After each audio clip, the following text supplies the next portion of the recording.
Mahigit 30 miyembro ng kadamay na umukupa sa pribadong compound sa Tandansora, Quezon City ang dinampot at dinala sa Camp Karingal. Saksi live si Cedric Castillo. Cedric? Yes, Pia, kanina lamang ay natapos na ang kilos protesta dito sa labas ng Camp Karingal matapos makatanggap daw na impormasyon ng mga nagrally na bukas alas 8 ng umaga ay tuloy na raw ang inquest sa mga inarestong miyembro ng kadamay.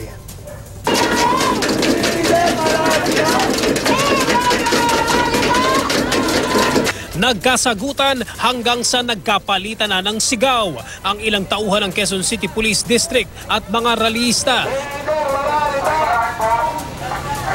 Yan ay matapos hindi agad papasukin ng mga nagkikilos protesta ang isang convoy ng QCPD. Hindi naman nagtagal ang kirian at humupa rin ang tensyon, lalo't maximum tolerance daw ang pinaiiral ng mga pulis. Sumugod ang mga rallyista sa Camp Karingal. Kasunod ng pagkakaaresto ng 37 mga miyembro ng grupong kadamay. Hindi kami galing sa Hindi po.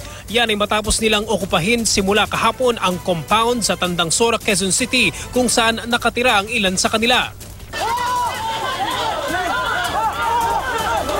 Bago ang tensyonadong demolisyon noong June 2016 kung kailan kabilang sa mga nasaktan ang isang buntis. Illegal daw kasi ang pagtira nila sa umunoy pribadong lupa. 30 years na kami dyan. Pinersa kami palabas yun. Nagkubo-kubo po kami rito dahil wala kami pupuntahan po dahil i-demolish naman daw kami ng MNDA. Kaya bumalik po kami sa aming tinitirahan sa aming bahay. Emosyonal ang ilang babaeng inaresto nang dalhin sila sa opisina ng Public Safety Battalion. Hanggang dito may kasamang bata ang ilan. Meron ding mga nakatatanda. Pero hindi naman daw sila dadalhin sa mga selda.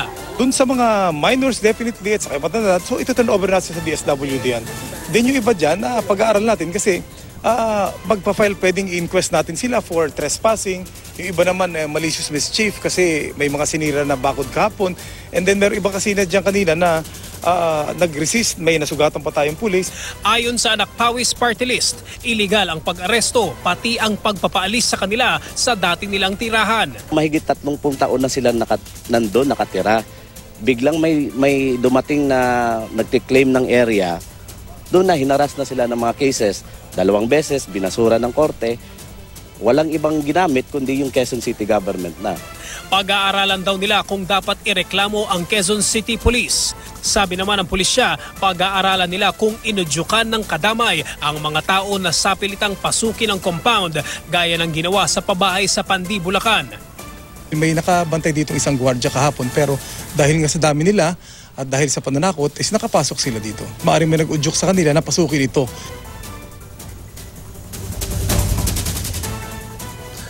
Pia, pasado alas 9 ngayong gabi ay dumating ang mga ilang tauhan ng DSWD para naman magdala ng pagkain dun sa mga bata na kasama ng kanilang mga magulang na miyembro ng kadamay na inaresto na nananatili pa rin dito sa Camp Karingal. At live mula rito sa Quezon City, ako si Cedric Castillo, ang inyong saksi.